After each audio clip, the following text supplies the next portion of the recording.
पंचकुला में 2 सत्रों में बीजेपी प्रदेश कार्यकारिणी की बैठक हुई। बीजेपी कार्यकारिणी की पहले सत्र की बैठक जो है वो हो चुकी है। अब कुछ देर बाद दूसरे सत्र की बैठक जो है वो शुरू होने जा रही है। दूसरे सत्र में कार्यकर्ताओं को अमित शाह संबोधित करेंगे। पार्टी पदाधिकारियों के साथ विधानसभा चुनाव पर मंथन भी करेंगे। केंद्रीय मंत्री मनोहर लाल, चुनाव सह प्रभारी बिप्लब देब भी इस दौरान मौजूद रहेंगे। तो पंचकुला से बड़ी खबर आपको बता रहे हैं, जहां पर 2 सत्रों में बीजेपी प्रदेश कार्यकारिणी की बैठक का आयोजन किया गया है। पहले सत्र की बैठक जहां पूरी हो चुकी है, अब कुछ ही देर में दूसरे सत्र की बैठक शुरू होने जा रही है। आपको बता दें, केंद्रीय गृह मंत्री अमित शाह पंचकुला पहुंच चुके हैं और अब कुछ ही देर में कार्यकर्ताओं को संबोधित करेंगे, उनसे बातचीत भी करते नजर आएंगे।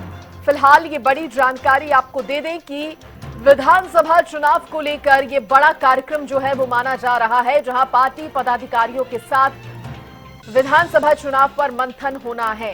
केंद्रीय मंत्री मनोहर लाल, चुनाव सह प्रभारी बिप्लब देब भी मौजूद हैं। अब कुछ ही देर में दूसरे सत्र की बैठक जो है वो शुरू होने जा रही है। आपको बता दें कि पहले सत्र की बैठक में भाजपा कार्यकर्ताओं को आगामी 100 दिन का रोड मैप दिया गया है। यानी कि पार्टी की कोशिश है हर एक कार्यकर्ता जो है वो मजबूती के साथ विधानसभा चुनाव में उतरे। आपको यह भी बता दें कि बैठक की शुरुआत में पहले सत्र में मुख्यमंत्री नायब सैनी ने उद्बोधन किया।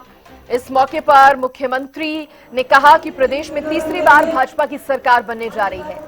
उन्होंने कहा कि केंद्र की तरह हरियाणा में भी सरकार बनेगी। मुख्यमंत्री ने हरियाणा सरकार की 10 साल की उपलब्धियों को भी गिनवाया कि किस प्रकार गरीबों के लिए सरकार ने काम किया। ये तमाम कहा जा सकता है जो चर्चाएं हैं वो पहले सत्र की बैठक में हुई और अब दूसरे सत्र में क्या कुछ खास रहने वाला है ये देखने वाली बात होगी। फिलहाल जिस तरह से बताया जा रहा है कि अमित शाह जो हैं वो 4000 कार्यकर्ताओं को संबोधित करेंगे। इस मीटिंग के लिए 4500 कार्यकर्ताओं को बुलाया गया है। बैठक का मुख्य उद्देश्य ही इस साल होने वाले विधानसभा चुनाव है। ज्यादा जानकारी देने के लिए हरियाणा न्यूज के विशेष संवाददाता रवि कालीरमन मेरे साथ जुड़ गए हैं। सीधे रुक करेंगे रवि कालीरमन का। रवि, आप मौजूद हैं वहां पर और सुबह से ही आप नजर बनाए हुए हैं इस कार्यक्रम पर। अब बात दूसरे सत्र की बैठक की करें तो पंचकुला अमित शाह पहुंच चुके हैं। कुछ ही देर में कहा जा रहा है बैठक भी शुरू हो जाएगी। और क्या जानकारी आपके पास? केंद्रीय गृह मंत्री ऐसा उसमें अभी वो पहुंचे करीब 3:30 बजे के आसपास जो केंद्रीय गृह मंत्री अमित शाह जो है जो साउथ देवीलाल स्टेडियम है जहाँ ये कार्यक्रम होना है, जहाँ ये बैठक होनी है, उसमें पहुंचेंगे। इससे पहले अभी जो बैठक हुई थी और उसके बाद जो लंच का बीच का 1 से 1.5 घंटे का जो कार्यक्रम था उस कार्यक्रम के दौरान सिक्योरिटी व्यवस्था को लेकर कहीं ना कहीं तमाम चीजें जो हैं वो जांची जा रही हैं, क्योंकि केंद्रीय गृह मंत्री अमित शाह हैं तो उनका प्रोटोकॉल के हिसाब से उनकी जो सिक्योरिटी है तो उस हिसाब से उनकी सिक्योरिटी व्यवस्थाएं दुरुस्त की जा रही हैं। तमाम जो कार्यक्रम हुआ था, जो कार्यकर्ता वहाँ मौजूद थे, तो वहाँ तमाम तरह की जो तलाशी अभियान, जो एक प्रोटोकॉल होता है एक सुरक्षा व्यवस्था की दृष्टि से, उस प्रोटोकॉल के हिसाब से तमाम तैयारियां जो हैं वो फिलहाल की जा रही हैं। 3:30 बजे दूसरे चरण की बैठक जो है वो शुरू होगी। तमाम कार्यकर्ता वहां मौजूद रहने वाले हैं। करीब 4500 के आसपास, मैंने आपको पहले भी बताया था कि हर विधानसभा क्षेत्र से 50 के आसपास कार्यकर्ता हैं जिनको इन्वाइट किया हुआ था। वो तमाम कार्यकर्ता यहाँ पहुंचे हैं।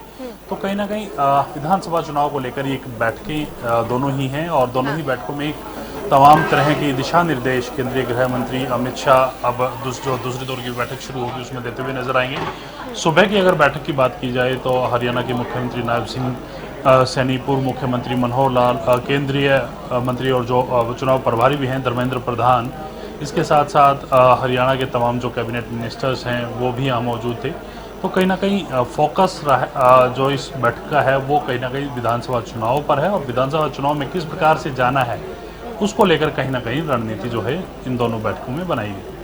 बिल्कुल, विधानसभा चुनाव ही लक्ष्य है, मकसद है और इसी को लेकर ये तमाम जो प्रयास हैं, तमाम जो तैयारियां हैं वो की जा रही हैं। रवि, इस बीच ये भी जानकारी दीजिए, जिस तरह से आपने बताया कि कुछ ही देर में अमित शाह जो है वो पहुंचेंगे और जिस तरह से बताया जा रहा है कि विधानसभा के हर बूथ से कहा जा रहा है, हर विधानसभा से 50-50 कार्यकर्ताओं को तो निमंत्रण पत्र दिया ही गया था। इसके साथ ही करीब करीब 4,500 कार्यकर्ता हैं जिनको बुलाया गया है। तो पार्टी की कोशिश क्या रहने वाली है?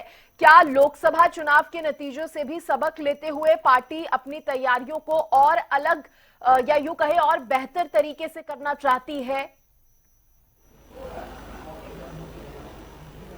बिल्कुल सृष्टि, देखिए लोकसभा चुनाव में जो प्रदर्शन रहा है, जो कमियां रही हैं, उसको लेकर भी इस बैठक में चर्चा जो है वो की गई है। पहली दौर की अगर बैठक की बात की जाए तो दूसरे दौर की बैठक में भी उन तमाम पहलुओं पर चर्चा जो है वो की जानी है, किस प्रकार से क्या कमियां रही लोकसभा चुनाव में और आने वाले जब विधानसभा चुनाव होने तो उन कमियों को कैसे दूर किया जा सकता है। कहीं ना कहीं इस पर फोकस रहने वाला है। इसके साथ साथ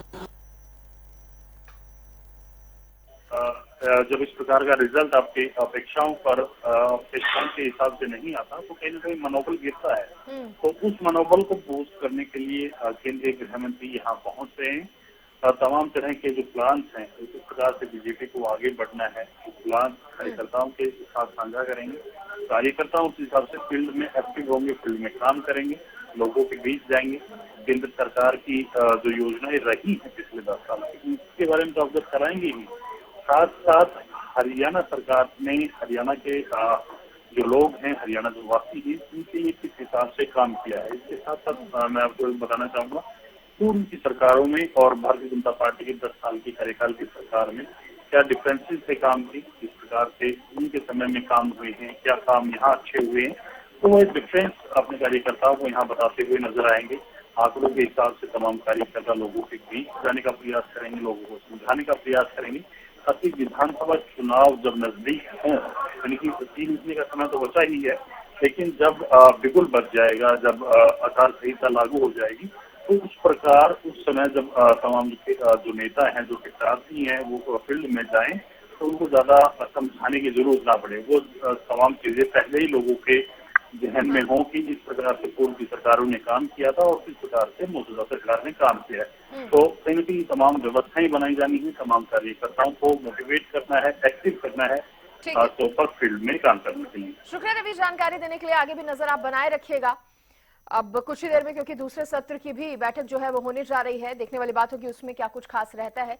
अमित शाह कार्यकर्ताओं से बातचीत करेंगे।